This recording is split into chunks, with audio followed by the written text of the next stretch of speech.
इस तरह कैंसर का इलाज होता ना तो शौकत खानम, अनमोल, जीनम, ठीक है, ये बड़े बड़े अस्पताल, ये जो इतनी बड़ी बड़ी मन की किताबें हैं कैंसर की, ये ना बनती, ठीक है। फिर ऐसे लोगों के पास जाते, हड़ीरे बादाम कूट के पी लेते और ठीक हो जाते। ऐसे लोगों को ना सिंध के अंदर मुंह के अंदर पान गुटका रख के ना बोला कैसे बुलाते हैं, हाँ बढ़ गए, हाँ बढ़ गए। एलोपैथी जो है ये एक तीर और तुक्कों का इलाज है। ये लोगों की जिंदगियों से कैंसर के नाम पर खिलवाड़ करते हैं। ये एक मेडिकल साइंस की स्टडी है, University of Washington and Madison. इन्होंने पूरे मुल्क अमेरिका से 115 माहिर डॉक्टर मंगवाए और बायोप्सी जो कि एक कैंसर को चेक करने के लिए एक टेस्ट होता है जिसमें नमूने खुलियात लेते हैं, वो लेके उन 115 डॉक्टर को दिए गए। अब उसका रिजल्ट क्या आया, देखें ये कैसे लोगों की जिंदगियों से खिलवाड़ कर रहे हैं। ये यूरोपीय डॉक्टरों की बात है, पाकिस्तानी फार्मास्यूटिकल एजेंटों की नहीं। वो जो माहिर डॉक्टर थे उनमें से 48% ने कहा कि ये हो सकता है कैंसर हो सकता है ना हो, ये कोई दरमियानी हालत है। 35% डॉक्टरों ने कहा कि ये कैंसर नहीं है और 17% डॉक्टरों ने जवाब दिया कि ये कैंसर बन चुका है। अब आप जरा सोचेंगे, अगर वो मरीज उन 17% डॉक्टरों के पास जाती तो वो एक कैंसर की मरीज थी और वो शुआएं लगा रही होती और अपनी बाकी जिंदगी अजियत में गुजारती।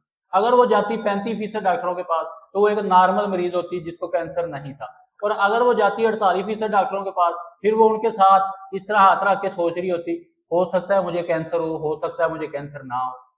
ऊपर से ये जो फार्मास्यूटिकल एजेंट है कहते हैं जी बड़ी तरक्की साइंस कर लिया हमने, हॉस्पिटल बना ले, फलाना कर लिया, फलाना कर लिया। फिटे मुंह थोड़ी तरक्की देते, आज तक एक मरीज कैंसर का ठीक नहीं कर सके। मैं इन तमाम एलोपैथियों को चैलेंज देता हूँ, कोई एक मरीज सामने लाएं जिसको कीमोथेरापी के बाद, पेट स्कैन, इस तरह के ड्रामे करने के बाद उसकी जिंदगी नॉर्मल जिंदगी हो, कैंसर खत्म हो गया हो, दवाई छूट गई हो और वो एक नॉर्मल जिंदगी गुजार रहा हो। कोई एक मरीज ऐसा सामने लाए। आई थी, व्हील चेयर पे आई थी जी, और इनकी लगभग 62 कीमो हो चुकी हैं, 62 कीमो, मॉर्फिन के, पेन के, हैवी डोज के इंजेक्शन लगते थे, उसके बावजूद भी उनको असर नहीं होता था। 4th स्टेज कैंसर है, बायोप्सी द्वारा पता किया। फिर कहीं ले चलो मुझे, वापस ले चलो, मुझे मर जाना ठीक है, नहीं दवा करा पाएंगे, अब कष्ट नहीं सह पाते। अब तो हर आदमी यही कह रहा था, ये भी कह रहे थे जल्दी चली जाए तो थोड़ा सुकून मिल जाएगा, लेकिन मुंह से लार बहती रहती थी, इनके मुंह से लार बहती रहती थी, खाना नहीं खा पाती थी, चिल्लाती रहती।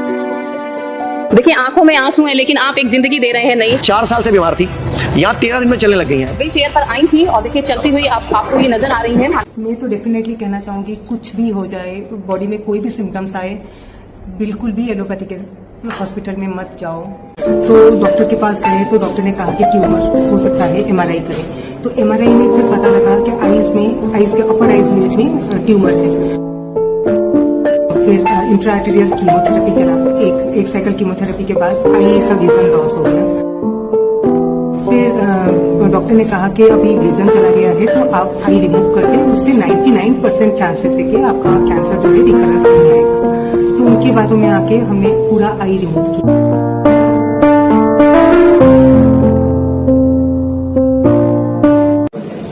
बोला कि इसको ब्रेन में ट्यूमर हो गया है और ये लास्ट स्टेज का है। 35,000 का कीमो पड़ता था हर 21 डेज में। कीमो पड़ने से मेरा साइड इफेक्ट हुआ कि बाल चला गया। 3 के रेडिएशन के बाद बोले कि 1.5 लाख रुपया पर मंथ का अब दवा खाना पड़ेगा तुमको। मेरे भैया को बोले ये 15-20 दिन 1 महीने का मेहमान है, मैं भी इससे इलाज का कोई पैसा नहीं लेते।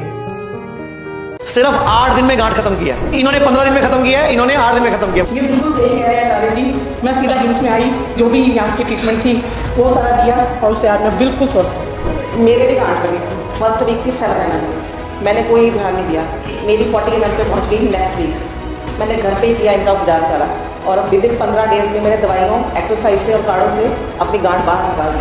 अब कुछ नहीं, कोई प्रॉब्लम नहीं है, कोई पेन नहीं है, कोई नहीं। और इनको मैमोग्राफी कराई इन्होंने, FNSC कराई और इनको बोला गया यहाँ बैठे कैसे हो, 4th स्टेज है, फटाफट चलो, फटाफट चलो। बहुत डराया गया, मेरे बच्चों को, मुझको बहुत ज्यादा डराया। आज 1 मार्च 2025 है और इनकी ये फोटो अभी एक बार क्लोजअप दिखा दे। इनकी आंख पूरी खुली हुई है और ये जख्म इनका लगभग 80-90% हील हो चुका है। और यही मैं आपको पुरानी फोटो दिखाऊंगा, वीडियो दिखाई है मैंने पूरी, आपको बता रहा हूँ। आज 1 मार्च 2025 को हमारा 72 घंटे वाले कैंप का 2nd डे है और कल 2 तारीख को 3rd डे है। कि इतने लोगों ने 10 दिन में, 12 दिन में इनकी जर्नी देखी है, इनके सफर को देखा है। और कल तक इनके पट्टी कर रहे थे, आज से पट्टी, कल से आज पट्टी नहीं हुई है क्योंकि हमने इनका ये जख्म और आंख दिखानी थी। और यही आज से ठीक 15 दिन पहले अगर ये हॉस्पिटल से छुट्टी लेके नहीं आते या भागते नहीं वहां से, तो इनकी आंख भी ना होती और ये पूरा जबड़ा भी नहीं होता। और ये हिंदी नहीं जानते, इनको ये उड़ीसा के हैं तो इनको उड़िया आती है। अब देखिए पहले जब पेशेंट आया था तो किस कंडीशन में आया था, हॉस्पिटल से भागकर आए थे। और अब देखते हैं 23 मार्च की वीडियो। 23 मार्च को मैंने दोबारा वीडियो तैयार करी, तो 23 मार्च, उससे पहले 1 मार्च और उससे पहले 14 फरवरी की फोटो को एक साथ रख के देखिए आप। इस पेशेंट का चेहरा काटा जा रहा था, आंख निकाली जा रही थी, जबड़ा काटा जा रहा था, इधर गाल, ये देखो पूरा चेहरा सूजा हुआ है, बाजू के नीचे गांठ है और इधर भी गांठ है और ये भी गांठ है, पेट में भी गांठ और पेट में भी गांठ है। और आपको क्या बता दिया डॉक्टरों ने? कैंसर। आज कितने दिन हुए अभी आए हुए आपको? 4 दिन हुए हैं। बताओ जरा 4 दिन में क्या क्या फर्क पड़ा? मेरे नाक में से ब्लड आता था वो रुक गया, नाकों में से ब्लड चालू हो गया था वो रुक गया। उसके अलावा ये गांठ कम हो गई है। दूसरी बात, अब चक्कर नहीं आते, मैं आराम से घूम लेता फिर लेता हूँ। अभी 4 ही दिन में, यानी कि 4 दिन में ही आयुर्वेद ने अपना जादू दिखाना शुरू कर दिया। बंद हो गया। 4 दिन में मेरी व्हील चेयर टूट गई। 10 दिन बाद में योगा करने लग गया था। सांस फूल रही थी, व्हील चेयर पे आए थे, चल भी नहीं सकते थे। एलोपैथी के बड़े बड़े हॉस्पिटलों ने, टाटा मेमोरियल ने बोल दिया था कि अमेरिका भी चले जाओ तो इलाज नहीं है।